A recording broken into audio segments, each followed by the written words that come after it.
The sound of gunfire echoed through the dusty streets of Redemption, Arizona territory, and Willa Vance knew she had made the worst decision of her life by agreeing to marry a man she barely knew. It was late spring in 1883, and the small frontier town nestled against the mountains had seemed like a fresh start when she arrived 3 weeks ago. But now, as she stood in her borrowed white dress outside the small church, her hands trembling so hard she could barely hold the simple bouquet of wildflowers, all she wanted to do was run. "Miss Vance, are you quite ready?" Reverend Thompson asked from the doorway, his kind face creased with concern. "Mr. Garrison is waiting inside with the witnesses." Willa swallowed hard, feeling the tight corset beneath her dress constricting her breath even further. Robert Garrison was a successful ranch owner, a widower of 45 who needed a wife to help manage his household and care for his 2 young children. She was 22, an orphan from Philadelphia, who had answered his advertisement for a mail-order bride out of desperation after losing her position as a governess. They had exchanged exactly 4 letters before she made the journey west, and in person he was cold, dismissive, and had already made it clear he expected obedience above all else. "I cannot do this," she whispered, the words tumbling out before she could stop them. "I am sorry, Reverend, but I cannot marry him." Before the stunned minister could respond, Willa gathered her skirts and ran. She did not know where she was going, only that she had to get away from that church, away from a future that felt like a slow death. Her feet carried her down the dusty main street, past the mercantile and the saloon, past startled townspeople who stared at the fleeing bride. She heard shouts behind her, male voices calling for her to stop, but she kept running until she reached the edge of town where the desert scrubland began. A strong hand caught her arm, spinning her around. Willa found herself face to face with a tall man wearing dusty trail clothes and a weathered Stetson hat. His eyes were the color of warm honey, his face sun-bronzed and angular, with several days' worth of stubble covering his jaw. He could not have been much older than 30, and something in his steady gaze made her freeze instead of pulling away. "Easy now," he said, his voice a low drawl that carried the accent of Texas. "You are about to run straight into rattlesnake country in those fancy shoes. Whatever you are running from, it is not worth getting yourself killed." "Please," Willa gasped, trying to catch her breath. "They will be coming after me. I cannot go back there. I cannot marry him." The cowboy's expression shifted, understanding replacing the initial confusion. He glanced back toward town where voices were indeed growing closer, then made a decision that would change both their lives forever. "Come with me," he said, not releasing her arm but gentling his grip. "My horse is just over that rise. We will sort this out, but not here." Willa should have been terrified. She did not know this man, had no reason to trust him, but something in his honest face and the genuine concern in his eyes made her nod. They hurried over the small hill where a beautiful buckskin gelding stood ground-tied, peacefully grazing. The cowboy lifted her onto the saddle with easy strength, then swung up behind her. "Hold on," he murmured, and urged the horse into a smooth canter that carried them away from Redemption and into the vast Arizona landscape. They rode for nearly an hour before the cowboy finally slowed his horse near a narrow creek lined with cottonwood trees. He dismounted first, then helped Willa down, his hands steady at her waist. Now that the immediate danger had passed, the reality of what she had done began to sink in. She had run away from her wedding, climbed onto a stranger's horse, and ridden off into the wilderness. She had no money, no possessions except the borrowed dress she wore, and no prospects whatsoever. "I am ruined," she said quietly, sinking down onto a large rock near the creek. "Completely and utterly ruined." The cowboy removed his hat, running a hand through his dark hair. "You have not told me your name, miss. I am Yates Jameson, and I work as a horse wrangler and sometimes guide for folks traveling through these parts. I have a small place about 10 miles from here, nothing fancy, but it is mine-free and clear." "Willa Vance," she replied automatically. "I came from Philadelphia to marry Robert Garrison. I was supposed to become his wife 15 minutes ago." Yates crouched down beside the creek, splashing water on his face before turning back to her. "I know Garrison. He is a hard man, treats his ranch hands poorly and his last wife even worse, from what folks say. She died 2 years ago, supposedly from pneumonia, but there were whispers." He paused, meeting her eyes directly. "You made the right choice running, Miss Vance. That took courage." "Courage?" Willa laughed bitterly. "I am a coward. I should have said no before I ever left Philadelphia. I should have found another way. Now I have nothing. Garrison paid for my travel expenses.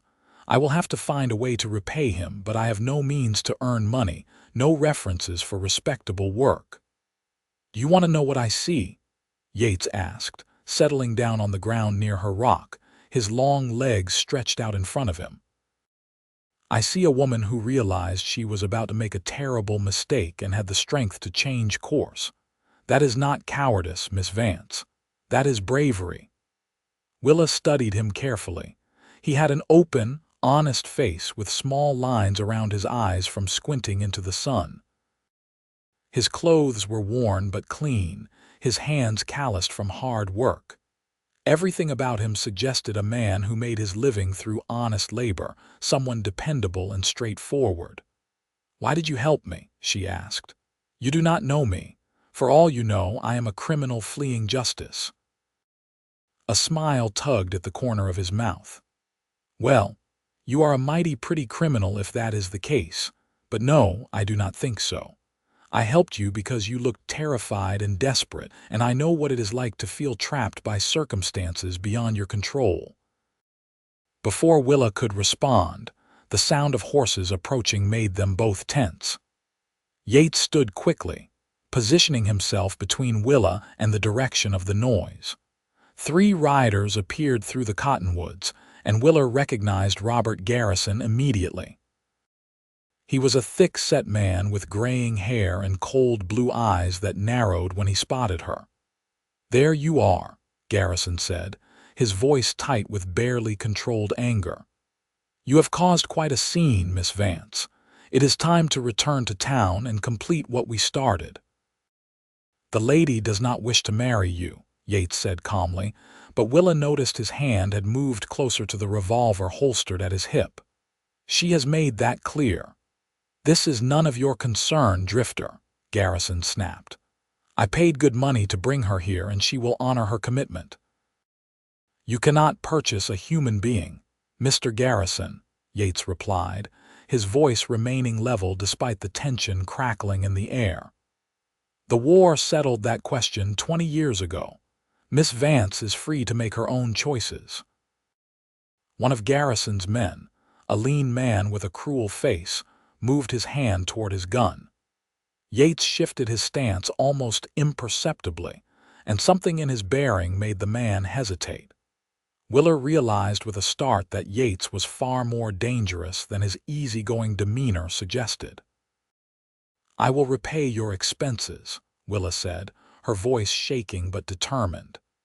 "Every penny you spent bringing me here, I will find a way to repay it, but I will not marry you, Mr. Garrison." "And how do you propose to do that?" Garrison demanded. "You have no money, no family, no means of support." "You will be destitute within a week."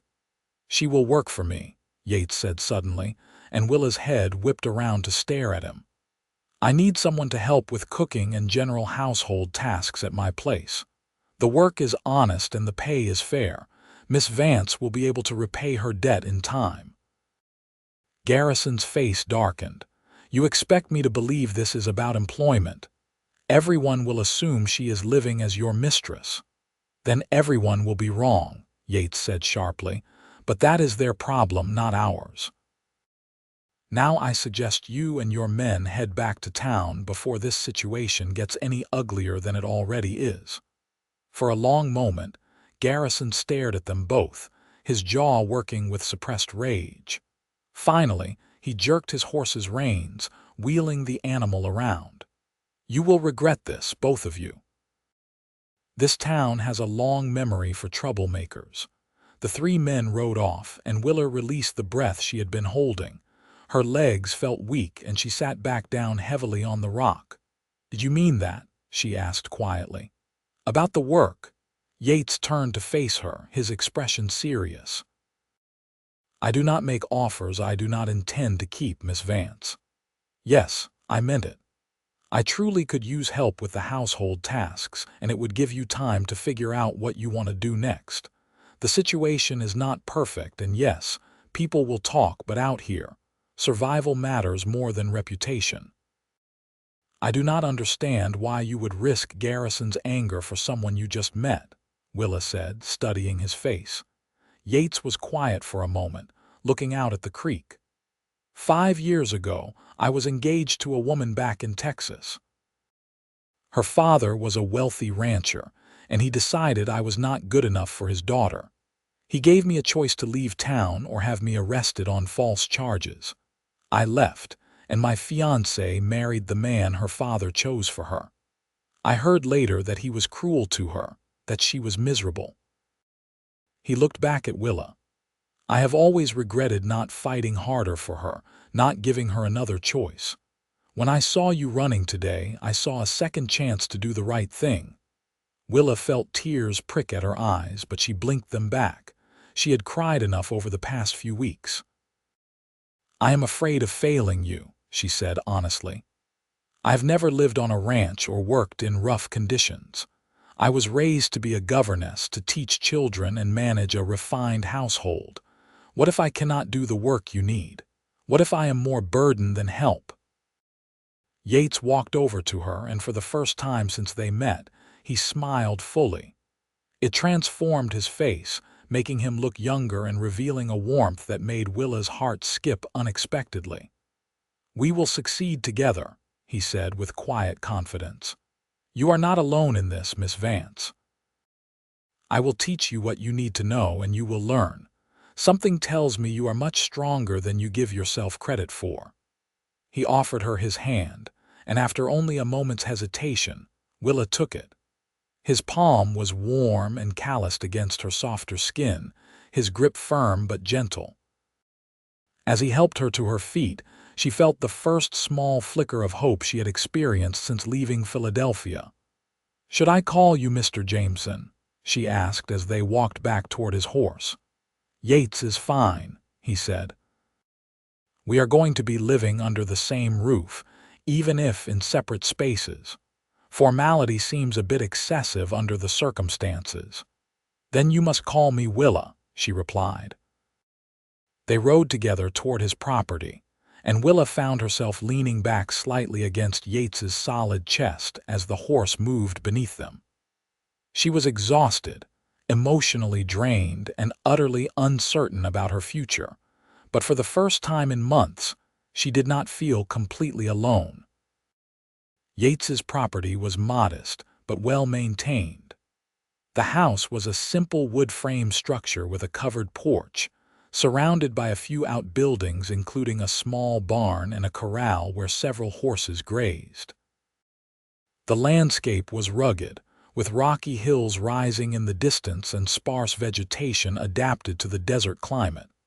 As they approached, a black and white dog came bounding out, barking enthusiastically. "That is Patches," Yates said as he dismounted and then helped Willa down. "He is all noise but friendly once he knows you." The dog immediately pushed his nose into Willa's hand, tail wagging furiously. She scratched behind his ears, earning an adoring look from the animal. "He has good taste," Yates observed with a hint of amusement. "Come on, let me show you inside." The interior of the house was cleaner than Willa had expected, but clearly inhabited by a bachelor. The main room served as both kitchen and living area, with a stone fireplace, a rough-hewn table with 2 chairs, and shelves holding basic supplies and a few books. A narrow hallway led to 2 small bedrooms. "You will take the room on the right," Yates said, setting his hat on a peg near the door. "It has a proper bed and a door that locks from the inside. I will be in the other room. There is a pump out back for water and an outhouse behind the barn. It is not luxurious, but it is solid and safe." Willa walked to the room he had indicated. It was small but clean, with a narrow bed covered in a simple quilt, a wooden chair, and a small dresser. A window looked out toward the mountains. After the cramped boarding house where she had stayed in Redemption, it seemed almost spacious. "This is more than adequate," she said, turning back to find Yates watching her from the doorway. "Thank you, Yates, truly. I know I have already said it, but I am deeply grateful." "You do not need to keep thanking me," he said, though his expression was pleased. "Now you must be exhausted. Why do not you rest for a while? I need to tend to the horses, and then I will put together something for supper." "I should help," Willa protested, but Yates shook his head. "Today, you rest. Tomorrow you can start learning the routines. You have been through enough for one day, Willa." The way he said her name, with a soft drawl that made it sound like music, sent an unexpected warmth through her chest. She nodded, suddenly too tired to argue, and after Yates left, she sank down onto the bed. She should remove the wedding dress, but she had nothing else to wear. That thought made her want to laugh or cry, she was not sure which. She had run away from her wedding with literally nothing but the clothes on her back. A soft knock on the door frame made her look up. Yates stood there with a folded piece of fabric in his hands, looking slightly embarrassed. "I just thought of this. It is one of my old shirts and a pair of trousers that shrank when I washed them. They will be too big, but you can cinch the trousers with rope and at least have something more practical to wear. I will turn my back while you change and leave these just inside the door." He set the clothes just inside the room and quickly retreated. Willa felt tears threaten again at the simple thoughtfulness of the gesture. She changed quickly, grateful to be free of the restrictive corset and elaborate dress. The clothes were indeed far too large, but after she rolled up the sleeves and pant legs and tied a piece of rope around her waist, they were serviceable.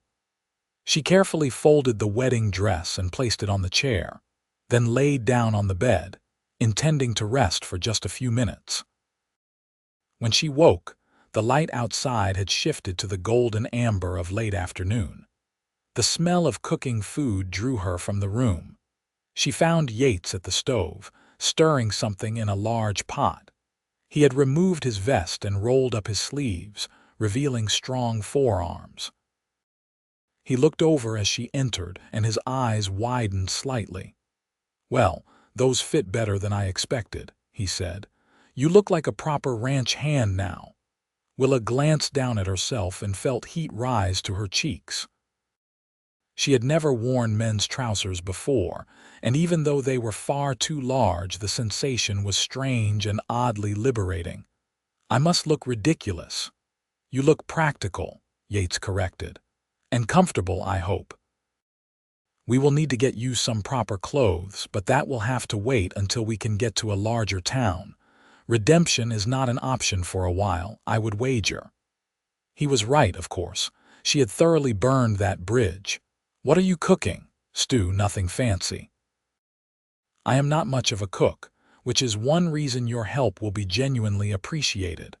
I can make food that is edible, but that is about the extent of my skills." "My mother taught me to cook before she died," Willa said, moving closer to peer into the pot. "I was only 12 when I lost both my parents to typhoid, but I remember her lessons. At the various positions I held afterward, I sometimes helped in the kitchens." "Then we will make a good team," Yates said. "I can teach you about ranch work, and you can teach me about cooking that does not taste like leather." They ate together as the sun set, painting the sky in shades of orange and purple visible through the window. The stew was indeed basic but filling, and Willa realized she had not eaten since early that morning. They talked easily, and Willa found herself genuinely enjoying Yates's company. He was intelligent and well-spoken despite his lack of formal education, with a dry sense of humor that made her smile. "What made you become a horse wrangler?" she asked as they cleaned up after the meal. "I grew up on a ranch in Texas, working with horses since I was old enough to sit a saddle," Yates explained.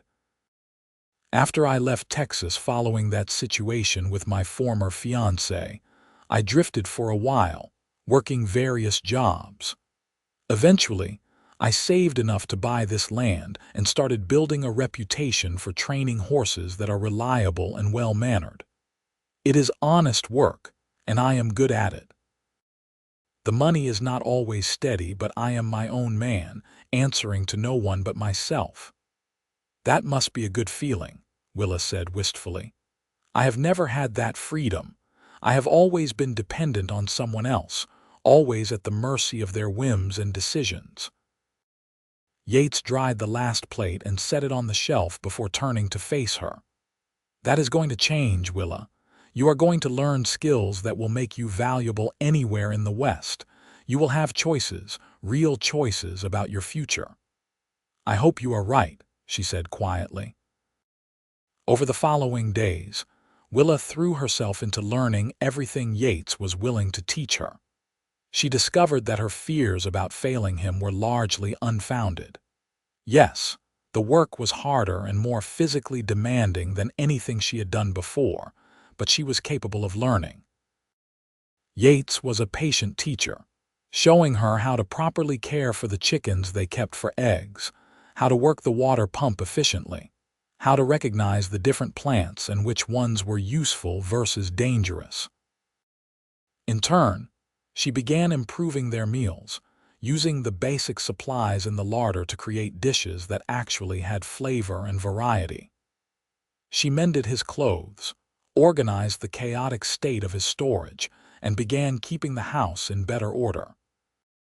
To her surprise, she found satisfaction in the physical labor and in seeing the tangible results of her efforts. As they worked side by side each day, Willa became increasingly aware of Yates in ways that both thrilled and frightened her. She noticed the way his eyes crinkled when he smiled, the deep rumble of his laugh, the gentle patience he showed when teaching her something new. She found herself watching him when he worked with the horses, admiring the easy confidence and natural grace of his movements. At night, lying in her small room, she was acutely aware that he was just down the hall, separated from her by a thin wall. It had been 2 weeks since she fled her wedding when Yates announced they needed to ride to a neighboring ranch to deliver a horse he had trained. Willa accompanied him, riding one of his gentler mares. The neighboring property belonged to a family named Morrison, and they were greeted warmly by the rancher and his wife. "So this is the young lady who has been helping you, Yates, Mrs." Morrison said, her sharp eyes taking in every detail of Willa's appearance. "There has been quite a bit of talk in town about the bride who ran away. Willa is working for me as a housekeeper and cook," Yates said calmly. "She is earning wages like any other employee." "Of course, Mrs."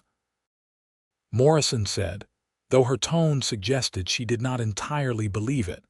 Still, she was kind enough, inviting them in for refreshments while Mr. Morrison examined the horse on the ride back. Willa was quiet, lost in thought. Yates finally broke the silence. "What, Mrs.?" "Morrison thinks does not matter," he said. "Neither does anyone else's opinion." "Does it not bother you?" Willa asked. "People assuming I am your mistress." "What bothers me is people making assumptions without knowing the truth," Yates replied. "But I learned a long time ago that you cannot control what others think. You can only control your own actions and live according to your own conscience." "You are a good man, Yates Jameson," Willa said softly. He glanced at her, something intense flickering in his eyes before he looked away. "I am just a man, Willa, trying to do right as best I know how." That night, as Willa prepared for bed, she acknowledged to herself what she had been trying to ignore. She was falling in love with Yates. It was terrifying and wonderful in equal measure.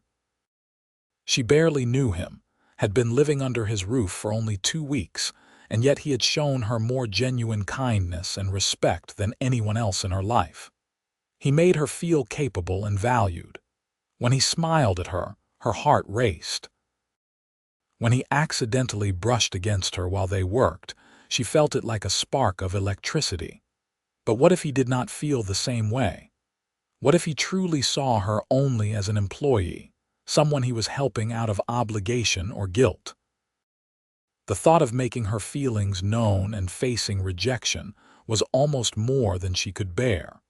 She had already taken so many risks, had already upended her entire life. The idea of potentially ruining the safe haven she had found was terrifying. 3 days later, the situation came to a head in an unexpected way. Willa was hanging laundry when she heard horses approaching. Her heart sank as she recognized Robert Garrison riding toward the house with the same 2 men who had accompanied him before. She quickly moved toward the house, calling for Yates. He emerged from the barn, his expression darkening when he saw the visitors. "Stay behind me," he said quietly to Willa. "Mr. Jameson," Garrison said as he reined in his horse, "I've come to discuss the debt Miss Vance owes me." "She is working to repay it," Yates said evenly. "As we discussed." "At what rate?" Garrison demanded. "A woman's household labor is worth perhaps $5 a month in these parts. At that rate, it will take her 2 years to repay what I spent. I have a better solution." "I am listening," Yates said, though his tone suggested he already did not like where this was going. "I will forgive the entire debt if Miss Vance agrees to return to redemption and marry me," Garrison said. "I am willing to overlook this embarrassing incident and honor my original commitment." "No," Willa said immediately, stepping forward despite Yates's protective stance. "I will not marry you, Mr. Garrison. I will work for however long it takes to repay every penny, but I will not be purchased like livestock." Garrison's face flushed with anger. "You are a foolish girl. Do you really think Jameson here is keeping you around out of the goodness of his heart? He is getting what he wants from you, and when he tires of you, you will be tossed aside with nothing." "You need to leave," Yates said, his voice dangerously quiet. "Now, or what?" One of Garrison's men said, his hand moving toward his gun. "You are outnumbered, Wrangler." What happened next occurred so quickly that Willa barely processed it. Yates moved with startling speed, drawing his revolver and having it aimed at the man before anyone else could react. At the same moment, Patches began barking furiously, and from the barn, 2 other men emerged. Willa recognized them as ranch hands who had been helping Yates with a difficult horse training job, temporary workers she had prepared meals for over the past few days. "Actually, you are the ones who are outnumbered," Yates said calmly, though his gun never wavered. "And you are trespassing on my property. I am going to ask you one more time to leave. The next time I will not be asking." Garrison stared at him for a long moment, then at the 3 armed men now facing him and his companions. "This is not over," he finally said, wheeling his horse around. "That girl owes me money, and I will see it repaid one way or another." After they rode off, Yates finally holstered his gun. Willa realized she was shaking. The 2 ranch hands, a man named Tom and another named Samuel, approached. "You all right, Miss Willa?" Tom asked kindly. "Yes, thank you both," she managed to say. After the men returned to their work, Yates took Willa gently by the arm and led her into the house. He sat her down at the table and poured her a cup of water from the pitcher. "I am sorry," he said quietly. "I did not think he would come back here. I should have anticipated it. This is my fault," Willa said, her voice unsteady. "I have brought trouble to your door. Maybe I should just leave, go to another town where no one knows me." "No," Yates said firmly, crouching down so he was at eye level with her. "You are not going anywhere unless that is what you truly want. Garrison is a bully who is used to getting his way. He will tire of this eventually and move on. What if he does not? What if he keeps causing problems for you because of me? Then I will deal with it," Yates said. "Willa, look at me." She raised her eyes to meet his. "You are not a burden. You are not causing me problems. Do you understand that?" "I am afraid," she whispered. "I am afraid of what might happen. I'm afraid of failing you, of not being able to repay this debt, of bringing danger to you." Yates reached out and took her hand, his thumb brushing gently across her knuckles. The touch sent warmth flooding through her. "We will succeed together," he said, echoing his words from that first day. "You and me, Willa. I'm not going to let Garrison or anyone else hurt you." "Why?" she asked, the question that had been building inside her for weeks finally spilling out. "Why do you care so much? Why are you doing all this for me?"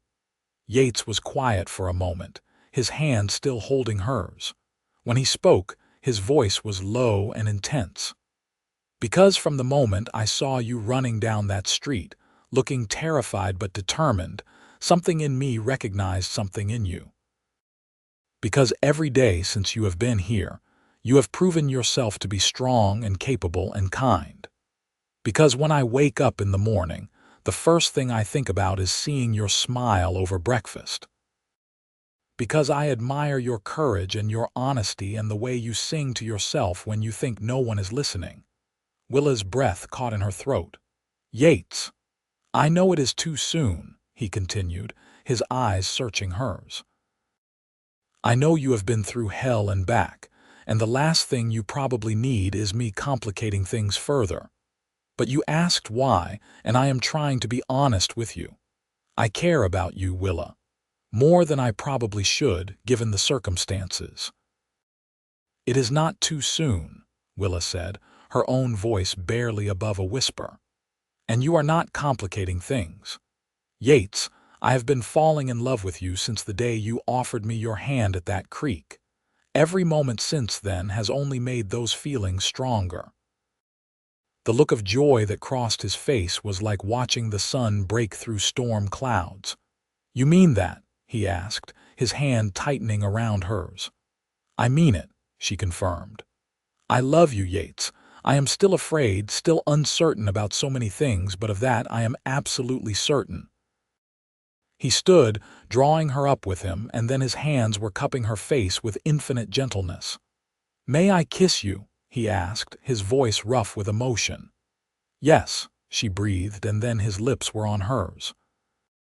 The kiss was everything a first kiss should be, tender and passionate, tentative and bold all at once. Willa's hands moved to his chest, feeling the solid warmth of him beneath the fabric of his shirt, the steady beat of his heart. When they finally broke apart, both breathing hard, Yates rested his forehead against hers. "I love you," he said. "I know it is fast, I know people will say we are crazy, but I love you, Willa Vance." "I love you too," she replied, and suddenly the fear that had been her constant companion began to fade. They would face whatever came next together. Over the following weeks, their relationship deepened. They were careful to maintain propriety, aware that rumors were already circulating, but the emotional intimacy between them grew daily. Yates taught her to ride properly, patient as she learned to control the horse and move with its rhythm. They would ride out together in the evenings, exploring the beautiful harsh landscape, watching spectacular sunsets paint the sky. Willa discovered she loved the freedom of riding, the sense of independence it gave her. She was becoming physically stronger too, her body adapting to the demands of ranch life. Her hands grew calloused, her skin sun-kissed despite her attempts to protect it with a borrowed hat. She felt more alive than she ever had in her carefully circumscribed life in Philadelphia. One evening, about 6 weeks after she had fled her wedding, they were sitting on the porch watching the stars emerge in the vast sky when Yates said, "I have been thinking about something." "What is that?" Willa asked, leaning back against the post. "Garrison is not going to let this go," Yates said carefully. "Not really. And the longer you stay here in this ambiguous situation, the more people are going to talk. It is not right and it is not fair, but that is the reality." Willa felt her stomach tighten. "Are you saying I should leave?" "No," Yates said quickly, turning to face her fully. "That is the opposite of what I am saying. Willa, I am saying that I want you to stay. Not as my employee, not as someone working off a debt, but as my wife." Willa stared at him, her heart pounding. "Are you proposing to me?" "Not very eloquently," Yates admitted with a self-deprecating smile. "Let me try again." He stood and moved to kneel in front of where she sat. "Willa Vance, I love you more than I thought it was possible to love someone. You have brought light and joy into my life, and I cannot imagine my future without you in it. I want to build a life with you, face whatever comes our way together. Will you marry me?" "Yes," Willa said without hesitation. "Yes, Yates, I will marry you." He stood and pulled her into his arms, kissing her deeply. When they finally separated, both laughing with pure happiness, Willa felt as though her heart might burst. "I do not have a ring," Yates said. "I will get you one, a proper one, as soon as I can." "I do not need a ring," Willa assured him. "I just need you." They decided to marry quickly and quietly. Neither wanted a big ceremony, and given the circumstances, a simple affair seemed most appropriate. The challenge was finding someone to perform the ceremony who would not judge them or spread gossip. Finally, Yates suggested they ride to a small settlement about 30 miles away where a justice of the peace he knew lived. The journey took most of a day, and they camped overnight under the stars. Yates was a perfect gentleman, setting up her bedroll separate from his, though they sat close by the fire, talking late into the night. "Are you certain about this?" Willa asked him as they watched the flames dance. "Marriage is a huge step, and we have not known each other very long." "I am certain," Yates said firmly. "I have never been more certain of anything in my life. But are you certain? You ran from marriage once before, and I would understand if you have reservations." "I ran from marrying a man I did not love, who did not love me," Willa corrected. "This is completely different. I love you, Yates. I want to spend my life with you." "Even though that life will be hard work and uncertain income and a small house in the middle of nowhere?" he asked. "Especially because of that," Willa replied. "I do not want luxury or high society. I want a life that is real and honest. I want to work beside the man I love and build something together. That is worth more than all the mansions in Philadelphia." The next morning, they continued their journey and arrived at the settlement by midday. The justice of the peace, an elderly man named Judge Hargrove, agreed to perform the ceremony immediately. His wife served as witness, along with a traveling merchant who happened to be passing through. Willa wore the same simple calico dress she had worn for work, and Yates had on his cleanest shirt. There were no flowers, no music, no grand celebration. But when Yates took her hands and spoke his vows, looking into her eyes with such love and sincerity, Willa knew this was exactly how it was meant to be. "I, Yates Jameson, take you, Willa Vance, to be my lawfully wedded wife," he said clearly. "I promise to love you, honor you, and stand by your side through whatever challenges we face. I promise to be faithful and true, to listen when you speak, to respect your opinions and dreams. I promise to work every day to make you happy and to build a life we can both be proud of." Willa felt tears on her cheeks as she spoke her own vows. "I, Willa Vance, take you, Yates Jameson, to be my lawfully wedded husband. I promise to love you with all my heart, to support you in your work and your dreams. I promise to be your partner in all things, to bring joy and comfort to your life. I promise to face whatever comes with courage, knowing that together we can overcome anything. By the authority vested in me by the territory of Arizona, I now pronounce you husband and wife, Judge Hargrove declared. You may kiss your bride, young man. Yates cupped Willa's face in his hands and kissed her tenderly, and Willa felt joy explode through her entire being. She was married. To a man she loved who loved her in return. Against all odds, she had found happiness. They spent their wedding night at a small inn in the settlement, and for the first time, Willa truly understood what it meant to be joined with someone in body and spirit. Yates was gentle and patient, making sure she felt safe and cherished.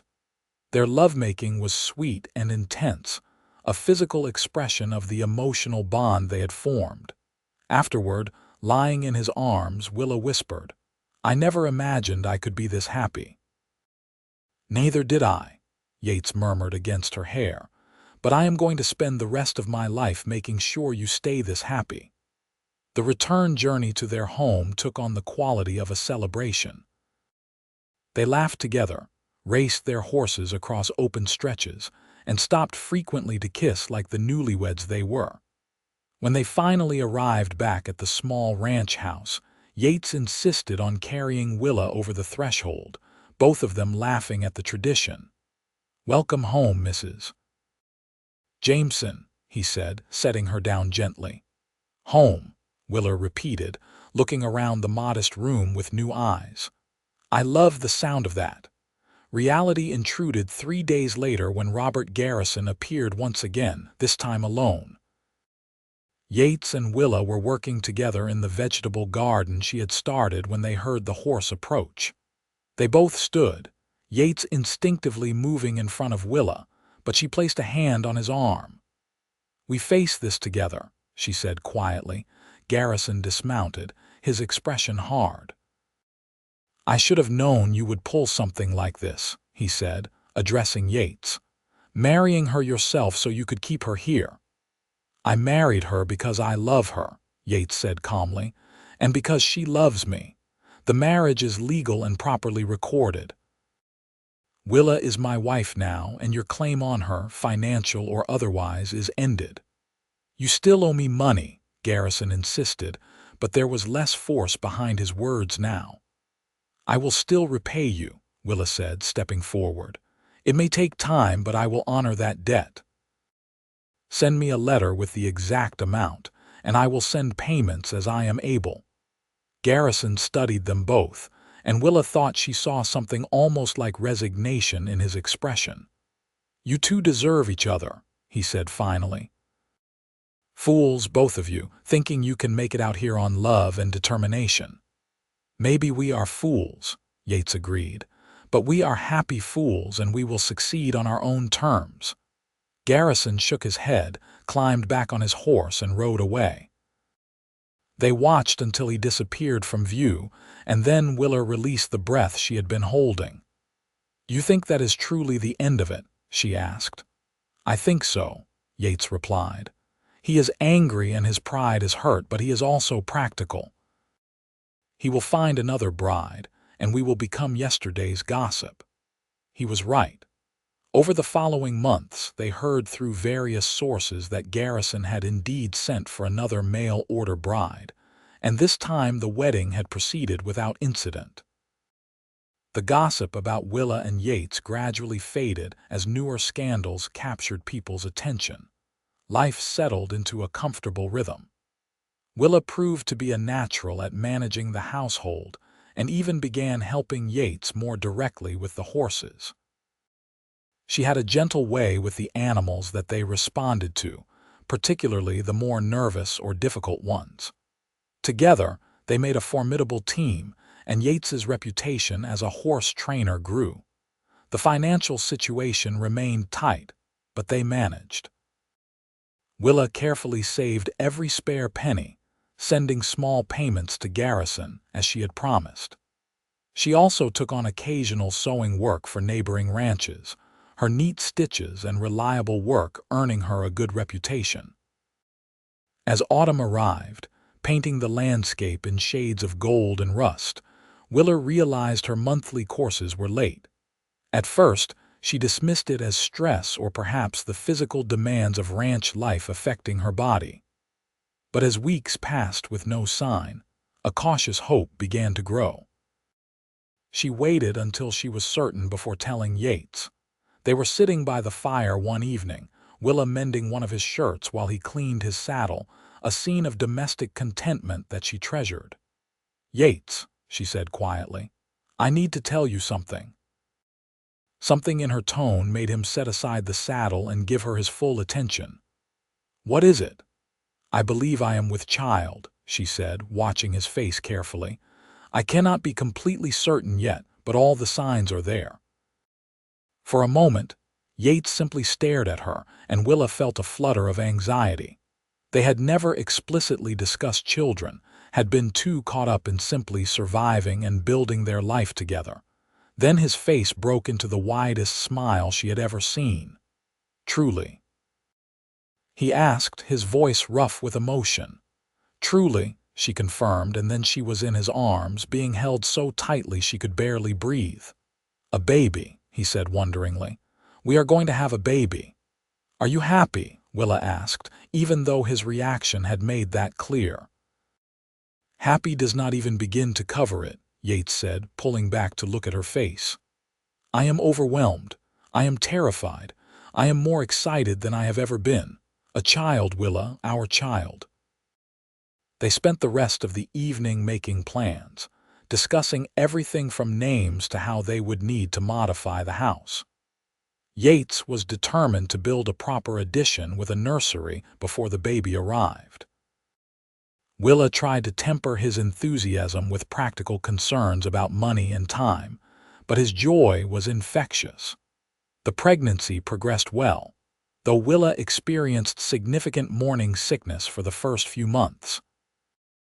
Yates was attentive and concerned, taking over more of the household tasks even as Willa protested she was perfectly capable of continuing her work. "You are growing our child," he told her firmly. "You are doing the most important work there is.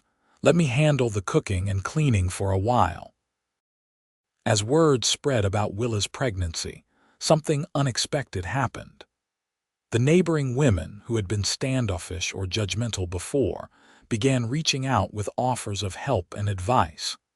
Mrs. Morrison appeared one day with a basket of baby clothes her own children had outgrown.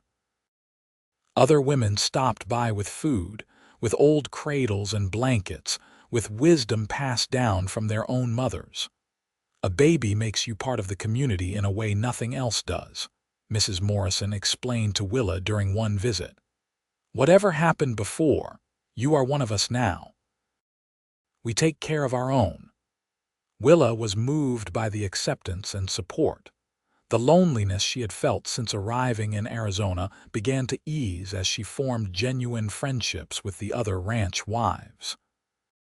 She realized that these women understood the challenges and hardships of frontier life in ways her former acquaintances in Philadelphia never could have. Winter came, bringing cold nights and occasional snow to the high desert. Yates worked tirelessly to complete the addition to the house, determined to have everything ready before the baby arrived in early spring. He also made sure they had ample firewood and supplies laid in, not wanting to risk having to make long trips in harsh weather once Willa's time drew near. On a cold February morning in 1884, Willa woke before dawn with the first contractions. She lay still for a moment, recognizing what was happening, then gently shook Yates awake. "It is time," she said simply. Yates was instantly alert, though Willa could see the flash of panic in his eyes before he controlled it. "Are you certain?" "I am certain," Willa confirmed as another contraction rippled through her middle. "You should ride for Mrs. Morrison. She said she would help when the time came." Yates dressed quickly and rode out while Willa began her own preparations, moving through the house and gathering the supplies they had set aside. She was afraid, but the fear was mixed with excitement and anticipation. She was about to meet her child, the physical embodiment of the love she and Yates shared. Mrs. Morrison arrived within the hour, bringing her oldest daughter to help. Yates hovered anxiously until Mrs. Morrison finally shooed him from the bedroom. "This is women's work, Mr. Jameson," she said kindly but firmly. "You go find something to keep yourself occupied. We will call you when there is news." The labor was long and difficult. As the hours stretched on and the pain intensified, Willa found herself thinking about how much had changed in less than a year. She had fled one marriage and found another, had transformed from a sheltered city woman into a rancher's wife who could rope a calf and birth a foal. She had learned what real love felt like, had experienced genuine partnership. "You are doing wonderfully, dear," Mrs. Morrison encouraged during one particularly intense contraction. "Not much longer now." As the sun set and the sky outside turned the color of bruises, Willa finally gave one last tremendous push, and suddenly, a baby's cry filled the room. Willa collapsed back against the pillows, exhausted and overwhelmed. "A boy, Mrs. Morrison announced joyfully, quickly cleaning the infant and wrapping him in a soft blanket. "A beautiful, healthy boy." She placed the baby in Willa's arms, and Willa looked down at the small face, red and scrunched and perfect. She felt tears streaming down her face as she marveled at the tiny fingers and the shock of dark hair. He was real. He was here. He was theirs. "Someone wants to meet his father, I think," Mrs. Morrison said gently, and then Yates was there, looking stunned and awed as he approached the bed. "A son," Willa said, her voice hoarse from the hours of labor. "We have a son, Yates." Yates carefully took the baby, holding him with the same gentle confidence he showed with nervous horses. The baby settled immediately against his chest, and Willa watched as her husband looked at their child with an expression of such profound love that she fell in love with him all over again. "Hello, little one," Yates murmured. "I am your father, and I promise you right now that I am going to do everything in my power to give you a good life. You are loved beyond measure, and you always will be." They named him James, after Yates's father who had died when Yates was young. Little James proved to be a relatively easy baby, sleeping in reasonable stretches and nursing well. Willa was exhausted from the demands of new motherhood, but happier than she had ever imagined possible. Yates was a devoted father, taking over all the household tasks so Willa could rest and recover. When he was not working with the horses, he was usually holding James, talking to him in a soft voice, singing old trail songs. Watching them together, Willa often found herself overcome with gratitude for the unexpected path her life had taken. Spring arrived, bringing wildflowers to the desert and warmer weather. Willa slowly regained her strength and was able to resume most of her normal activities. The rhythm they had established before the baby's arrival adapted to include their son.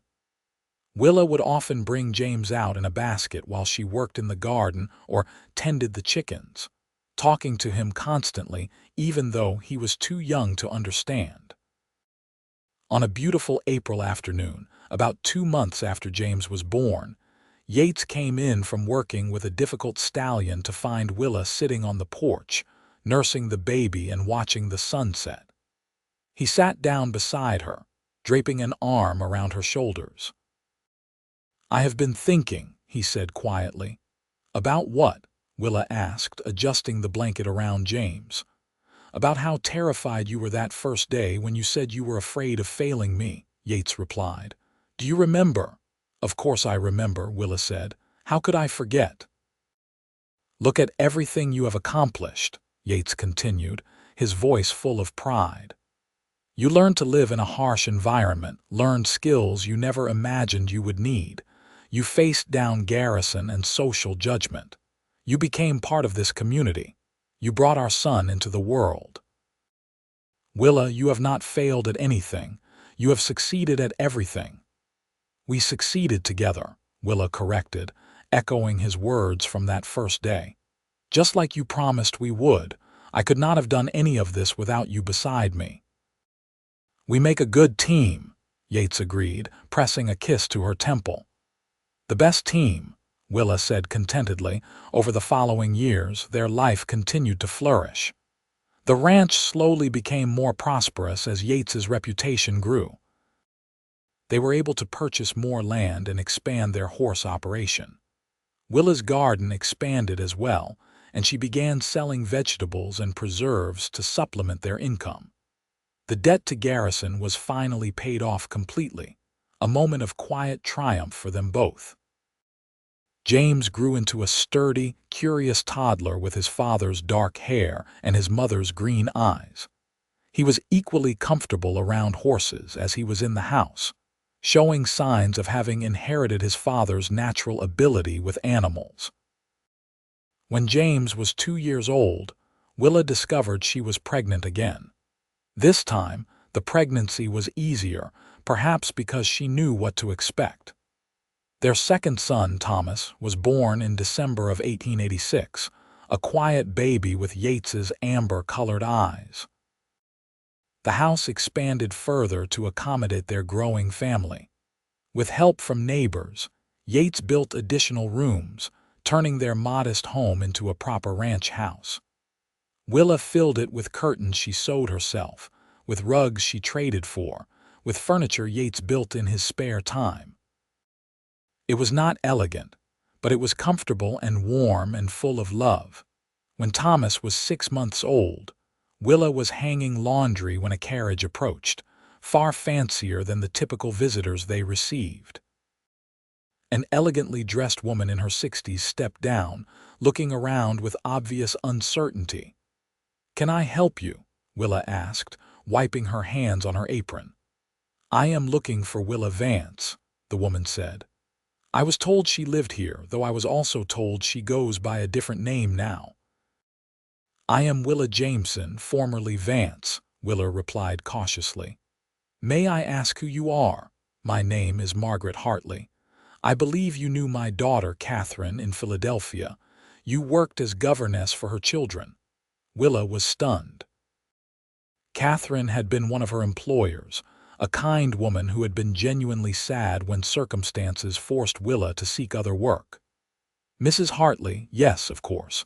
I am surprised to see you here. Is everything all right?" "Everything is fine," Mrs. Hartley assured her.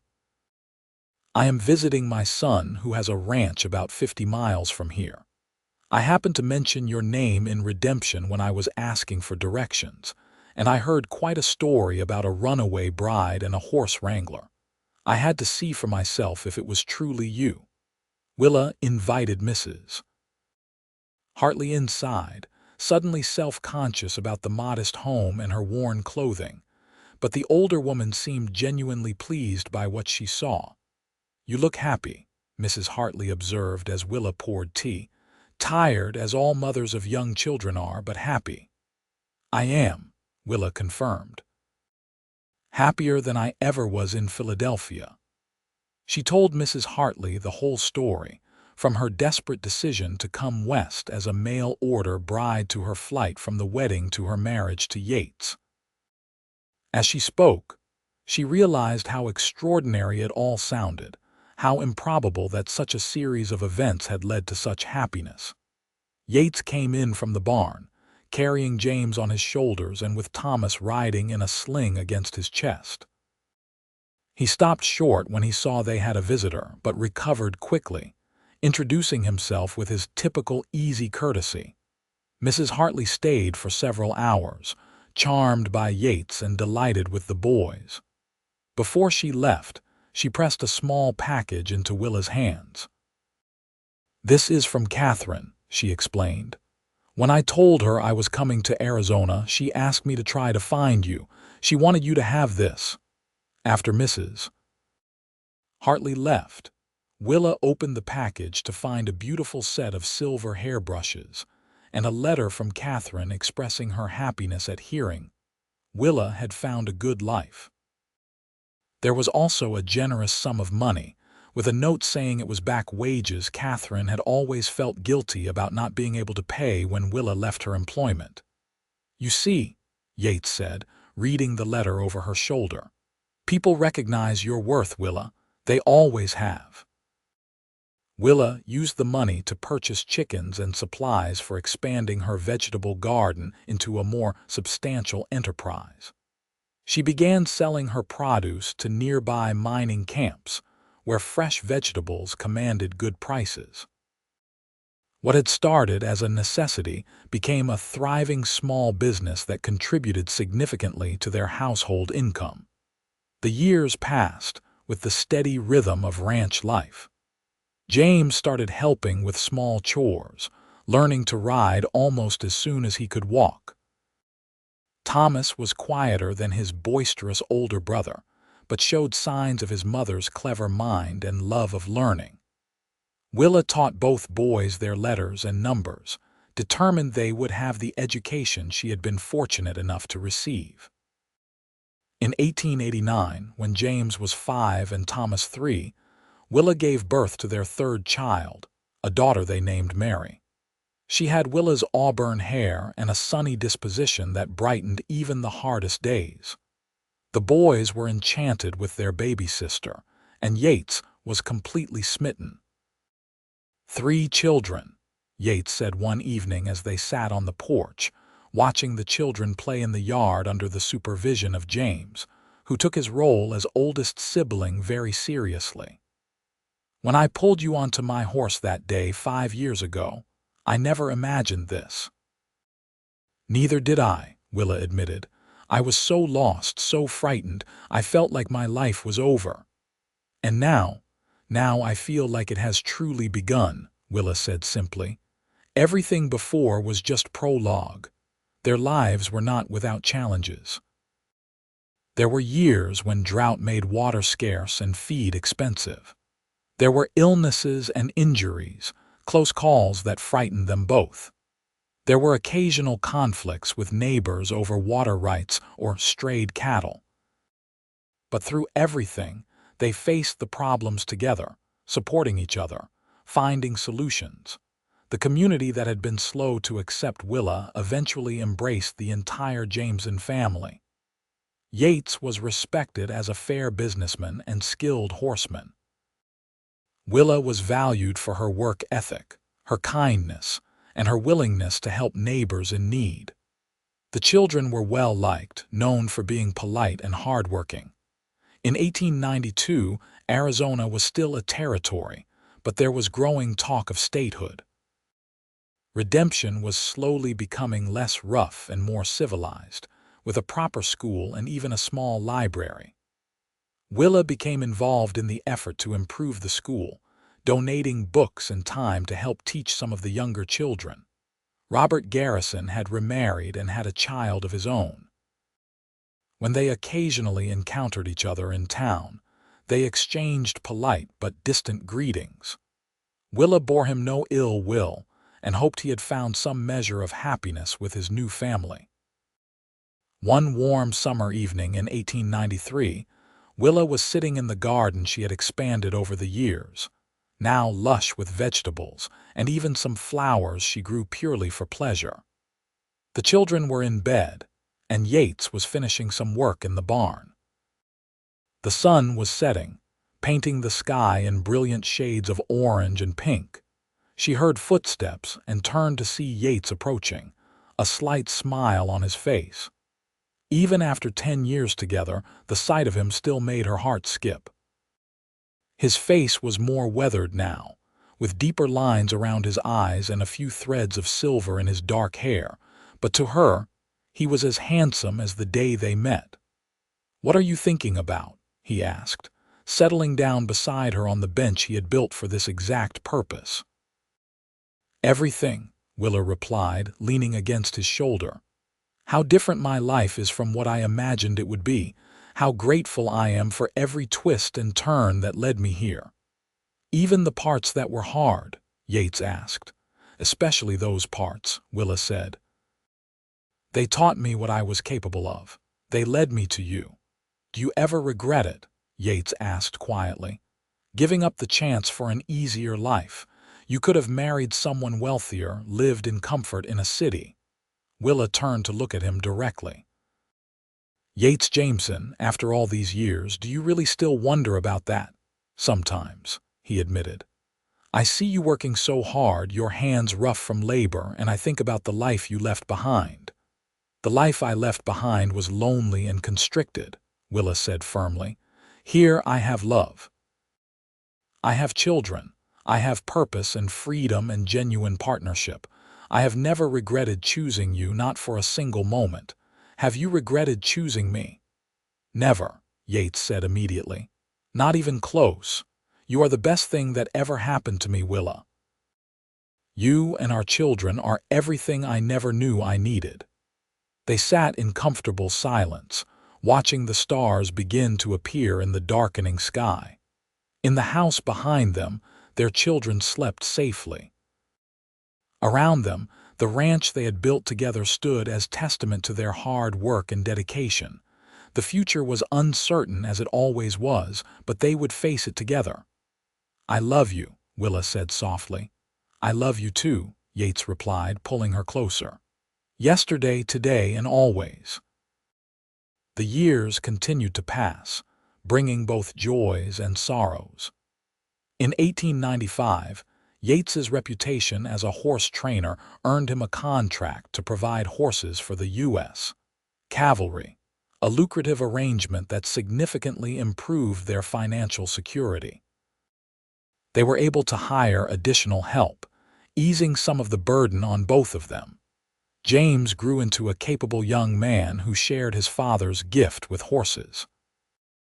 Thomas showed more interest in books and learning, and Willa arranged for him to receive additional education from the traveling teacher who visited Redemption several times a year. Mary was a bright, energetic girl who seemed equally interested in helping her father in the barn and her mother in the garden. In 1898, Willa discovered she was pregnant again, a surprise given that Mary was already 9 years old. She was 37 now, and the pregnancy was harder on her body than the previous ones had been. Yates was worried, insisting she rest more and take on less physical work. Their fourth child, another son they named William, was born in early 1899. The labor was difficult, and for several frightening hours, the midwife was concerned about both mother and child. But Willa was strong, and William entered the world healthy and squalling. That is the last one, Yates said firmly as he held his wife's hand while she recovered. I am not risking you again. Willa was too exhausted to argue, and truthfully, she felt the same way. 4 children were a blessing, more than enough to fill their home and their hearts. As the new century approached, Willa sometimes reflected on the journey that had brought her to this point. The frightened girl who had fled her wedding seemed like a different person entirely. She had become a strong woman, a devoted mother, a successful businesswoman in her own right with her vegetable and preserve sales, and the equal partner to the man she loved. On New Year's Eve of 1899, the Jameson family gathered in their home to celebrate both the new year and the new century. James was 15 now, already taller than his father and showing signs of becoming a fine man. Thomas was 12, bookish and thoughtful. Mary was 10, bright and fearless. And baby William, not quite a year old, slept peacefully in his cradle. 20 years ago, I was working on a ranch in Texas, heartbroken and alone, Yates said as they watched the children celebrate. If someone had told me that I would end up here, with this life, with you and these beautiful children, I would never have believed it. I was in Philadelphia, trapped in a life that was slowly suffocating me, Willa added. dreaming of something more but having no idea how to achieve it. "Look at us now," Yates said, pulling her into his arms. "Look at what we built together." "We succeeded," Willa said, echoing the words that had sustained them through so many challenges. "Together, just like you promised we would." "Always together," Yates agreed, and kissed her as their children cheered and the clock struck midnight, ushering in a new century full of promise and possibility. The early years of the new century brought changes to Arizona Territory. The railroad expanded, bringing more people and commerce to the region. Redemption grew from a rough frontier town into a proper community with paved streets and electric lights. The wildness that had characterized Willa's early years, there was gradually being tamed, replaced by civilization and progress. But the Jameson Ranch remained much as it had always been, a place of honest work and simple pleasures. James eventually took over most of the horse training operation, working alongside his father. Thomas surprised everyone by deciding to pursue law, studying with a lawyer in town, and eventually traveling to Phoenix for more formal education. Mary developed her mother's business sense, taking over the produce sales and expanding the operation even further. Young William showed signs of inheriting the best qualities of all his family members. Willa and Yates aged together gracefully, their love deepening with each passing year. They remained active in the ranch operations well into their 60s, though they gradually turned over more responsibility to their children. They took pleasure in simple things: morning coffee together on the porch, evening rides through the desert they both loved, watching their grandchildren play in the yard that had once seen their own children's games. In 1912, Arizona finally achieved statehood, and the Jameson family celebrated with the rest of the territory. Thomas, now practicing law in Phoenix, was present at the ceremony. James had married a local rancher's daughter and had 3 children of his own. Mary had married a merchant from Tucson, but still managed her produce business from a distance. William, at 13, was already showing promise as a horse trainer like his father and oldest brother. "We have lived through remarkable times," Willa said to Yates as they sat together watching the statehood celebration in Redemption's main square. "From territory to state, from wilderness to civilization." "Some things never change, though," Yates replied, squeezing her hand. "Love, family, the satisfaction of hard work, those remain constant." "I am glad," Willa said. "I would not change any of it." As they walked back to their wagon, arm in arm, Willa caught sight of a young woman who reminded her powerfully of herself at that age. The woman looked uncertain and a bit frightened, clearly new to the West and struggling to find her place. Willa approached her with a kind smile. "You look like you could use a friendly face," she said gently. The young woman's expression cleared with relief. "I am new to town," she admitted. "Everything is so different from back east. It can be overwhelming at first," Willa agreed. "But you will adapt. We all do. The West has a way of bringing out strength you never knew you had." They talked for a few minutes, and Willa invited the young woman to visit the ranch if she ever needed help or advice. As they parted ways, Yates smiled at his wife. "You saw yourself in her, did not you?" he asked. "I did," Willa admitted. "And I wanted her to know that whatever challenges she faces, she can overcome them, just like I did." "Just like we did," Yates corrected. "Together." "Together," Willa agreed, and they continued on toward home. The years continued their steady march. The Jameson Ranch became one of the most respected operations in the region, known for quality horses and honest dealings. The family grew as children married and had children of their own. The house that had started as a simple 2-room structure had grown into a sprawling home that could accommodate the growing family when they gathered for holidays and celebrations. Willa and Yates became pillars of their community, respected elders whose advice was sought on everything from ranch management to relationship troubles. They never forgot their own difficult beginnings and were always willing to help young couples starting out, often extending credit or offering work when others would not. In the summer of 1925, the family gathered at the ranch to celebrate Willa and Yates's 42nd wedding anniversary. All 4 of their children were present, along with 13 grandchildren and even 2 great-grandchildren. The house overflowed with people and laughter and love. As the celebration wound down and the evening grew late, Willa and Yates slipped away to their favorite spot, the bench in the garden that had become their private retreat over the decades. 42 years, Willa marveled, leaning against Yates's shoulder. They were both in their 60s now, their hair silver, their faces deeply lined, but their love as strong as ever. Sometimes it feels like yesterday that you pulled me onto your horse. Other times it feels like I have loved you my entire life. In all the important ways you have, Yates said, pressing a kiss to the top of her head.